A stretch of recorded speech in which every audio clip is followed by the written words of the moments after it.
India और पाकिस्तान की बात हो और कोई बवाल ना हो, ऐसा हो सकता है गुरु? क्या पाकिस्तान के नदीम ने बेईमानी करवाई? कैसे हारे हमारे हिंदुस्तानी नीरज भाई? था वही हो गया। इंडियन मीडिया ने एक मरतबा फिर थूक कर चाट लिया। अर्शद नदीम का गोल्ड मेडल जीतना अभी तक इंडियन मीडिया को हजम नहीं हो रहा। गोल्ड मेडल जीतने के बाद अर्शद नदीम पर इंडियन मीडिया की जानब से तरह तरह के इल्जामात लगना शुरू हो चुके हैं। दोस्तों, पेरिस ओलंपिक में गोल्ड मेडल हासिल करने के लिए अर्शद नदीम ने जो 92.97 की थ्रो की थी, वो सीधा इंडियन मीडिया के दिलों पर जाकर लगी है। इसलिए इंडियन मीडिया की जानब से अर्शद नदीम पर तरह तरह के इल्जामात लगना शुरू हो चुके हैं। दोस्तों, ये तमाम तर वीडियोस हम आपके साथ शेयर करने वाले हैं। आपने वीडियो को अंत तक लाजमी देखना है। दोस्तों, कुछ इंडियन मीडिया की जानब से ये भी रद्द अमल सामने आया है कि अगर पेरिस ओलंपिक में अर्शद नदीम की जगह पर कोई दूसरा पाकिस्तानी होता, कोई दूसरा शख्स होता, तो वो क्या करता। अर्शद नदीम की गरीबी को लेकर इंडियन मीडिया ने क्या बयान जारी किया है। दोस्तों, तमाम तर डिटेल हम आपके साथ शेयर करेंगे। तमाम वीडियोस को आपने अंत तक लाजमी देखना है। आइए चलते हैं इन वीडियो की जानब। सत्ता में अब बात करते हैं पाकिस्तान के गोल्ड मेडलिस्ट अर्शद नदीम की, जिन्होंने पेरिस ओलंपिक में आज से 6 दिन पहले 8 अगस्त को गोल्डन भाला फेंककर पाकिस्तान को अभूतपूर्व सम्मान दिया था। लेकिन ऐसा लग रहा है कि शायद पाकिस्तान को ऐसे सम्मान, ऐसे खिलाड़ी, ऐसे पदक और ऐसी सफलता की आदत नहीं है, क्योंकि पाकिस्तान ने नदीम के गोल्ड मेडल का तमाशा बनाकर रख दिया है। नदीम ने तो पेरिस ओलंपिक में गोल्ड पर निशाना लगाया था, लेकिन अब पाकिस्तान में नदीम के गोल्ड पर आतंकी भी निशाना लगा रहे हैं। ऐसा इसलिए कहा जा रहा है क्योंकि नदीम के गोल्ड मेडल के आसपास अब आतंकी भिन-भिना रहे हैं। इसका वीडियो सबूत आगे हम आपको दिखाने वाले हैं। लश्कर तैयबा के आतंकी का अचूक निशाना भी आपको दिखाएंगे और नदीम के मेडल को कैसे प्रोपेगेंडा का सामान बनाया जा रहा है। क्या पाकिस्तान के हुक्मरान, पाकिस्तान की सेना को एक आतंकी के इस दुस्साहस की तस्वीर नहीं दिख रही है? सत्ता के सभी न्यूज मित्रों को हम ये बता दें कि हम पाकिस्तानी आतंकवादी के इस दुष्प्रचार का माध्यम नहीं बनेंगे। हम इस मोस्ट वांटेड आतंकी की नफरत को अपना मंच नहीं देंगे। अच्छा, मैं कुछ इंडियन से भी बात करना चाहता हूं। मैं देख रहा हूं सोशल मीडिया पर 90% ऐसा नहीं कह रहे, 5-6-7% दाएं बाएं कुछ कॉन्स्पिरेसी थ्योरीज। कोई कह रहा है जी नदीम ने गलत करा। इंडिया और पाकिस्तान की बात हो और कोई बवाल ना हो, ऐसा हो सकता है गुरु?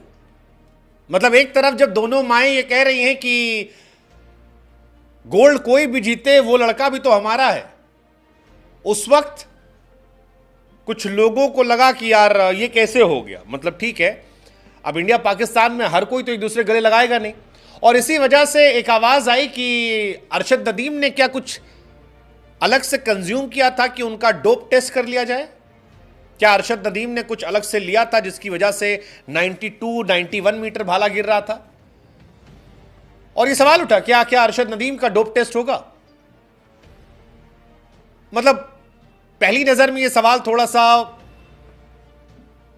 बड़ा ही सस्ती लोकप्रियता के लिए लगता है कि चीप पब्लिसिटी के लिए यह सवाल उठा दिया गया। लेकिन अब सवाल क्योंकि ओलंपियन पर उठाया गया तो देश के तमाम बड़े अखबारों ने कवर कर लिया, अखबारों ने कवर किया, तो फिर इस पर चर्चा होने लगी। तो हमें लगा कि हम आपसे भी पूछें कि क्या यह सस्ती लोकप्रियता के लिए है, इसमें कोई लॉजिक है?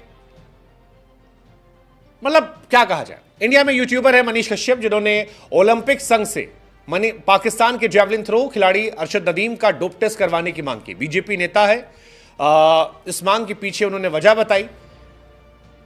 उनकी तरफ से लॉजिक दिया गया कि भैया अर्शद नदीम का भाला जो था वो ज़्यादा दूर गिर रहा था, इतना दूर भाला कैसे गिर सकता है, ये तो समझ से परे है। और अगर इतना दूर गिर रहा है तो फिर क्यों ना एक बार डोप टेस्ट कर लिया जाए, ताकि सबको श्योरिटी हो जाए कि ऐसी कोई कहानी नहीं है।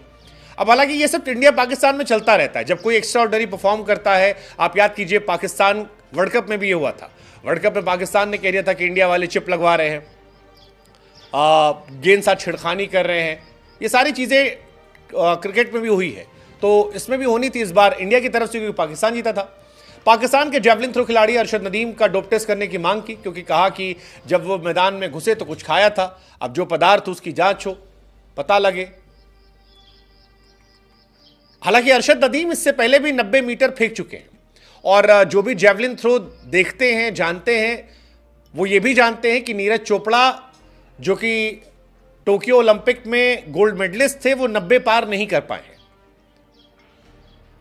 ये भी सच है और इस सच से नीरज चोपड़ा भी वाकिफ है। इसीलिए नीरज ने जब हारने के बाद पहली बाइट दी तो नीरज ने कहा कि यार मुझे पता था, मतलब कि मैंने 90 पार नहीं किया है, लेकिन जिस तरह से अरशद नदीम ने 92.97 फेंका, मुझे लगा शायद आज रात है जब हो सकता है। और उसके बाद उन्होंने भाला फेंका 89.45 विच वॉज क्लोज टू 90 और ये उनका इस साल का बेस्ट था। पाकिस्तान के स्पोर्ट्स हिस्ट्री के सबसे बड़े हीरो वो बन गए।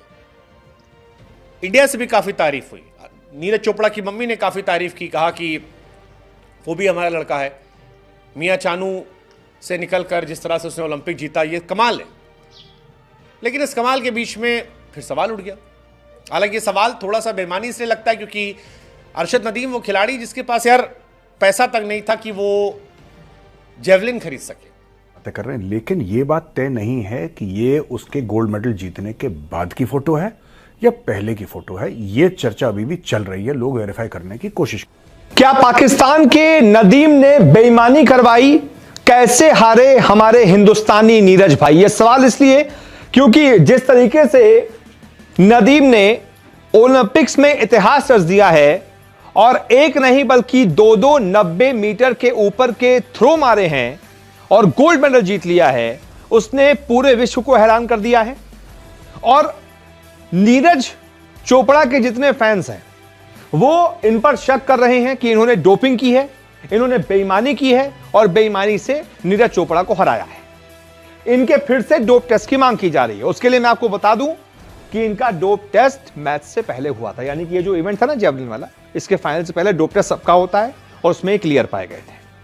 यानी कि इन्होंने डोपिंग नहीं की है, कोई ऐसी दवाई नहीं खाई है जिससे ताकत बढ़ जाए और वो गलत तरीके से, लीगल तरीके से इन्होंने जेवलिन थ्रो फेंक दिया हो और मेडल हासिल कर लिया हो। ऐसा नहीं है।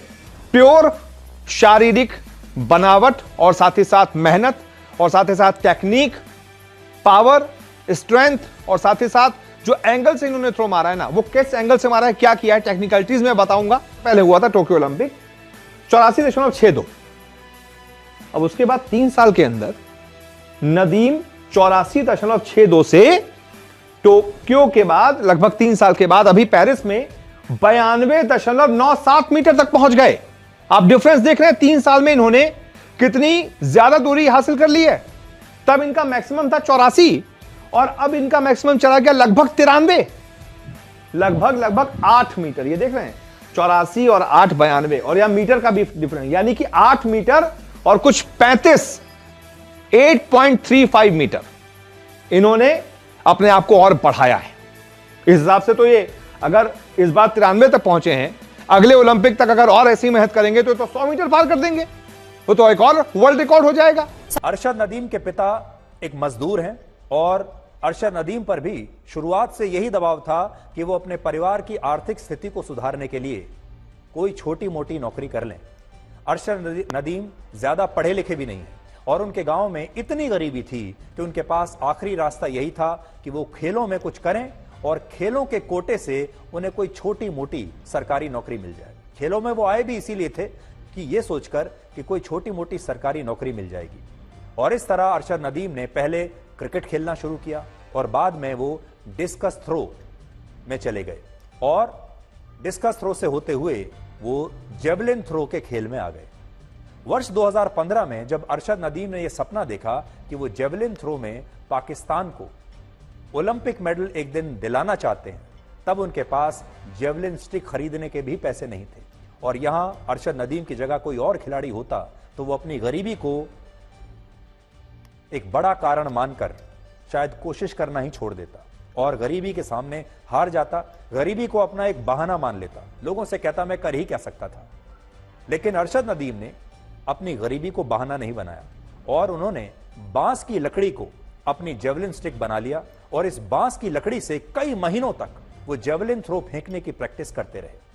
इंडिया दोस्तों, पेरिस ओलंपिक में अरशद नदीम के गोल्ड मेडल जीतने के बाद अरशद नदीम ने पूरी दुनिया में पाकिस्तान का सर फख्र से बुलंद कर दिया था। इसलिए इंडियन मीडिया को यह हजम नहीं हो रहा था कि अरशद नदीम ने गोल्ड मेडल क्यों जीता है। इसलिए इंडियन मीडिया ने अरशद नदीम पर तरह तरह के इल्जामात लगाए थे। इसलिए इंडियन मीडिया ने थूक कर चाटा है। जब उन्हें पता चला है कि इल्जामात लगाने से कुछ नहीं होगा तो मजबूरन वो अर्शद नदीम की तारीफ करने पर मजबूर हो गए। दोस्तों, इस वीडियो के बारे में आप क्या कहना चाहते हैं, आपने हमें कमेंट बॉक्स में ज़रूर बताना है। अगर अभी तक आपने हमारे चैनल को सब्सक्राइब नहीं किया तो प्लीज़ जल्दी से हमारे चैनल को सब्सक्राइब कर लीजिएगा। और वीडियो अगर आपको अच्छी लगी है तो लाइक भी ज़रूर करते जाइएगा। मिलते हैं फिर एक नई वीडियो के साथ, तब तक के लिए अल्लाह हाफिज़।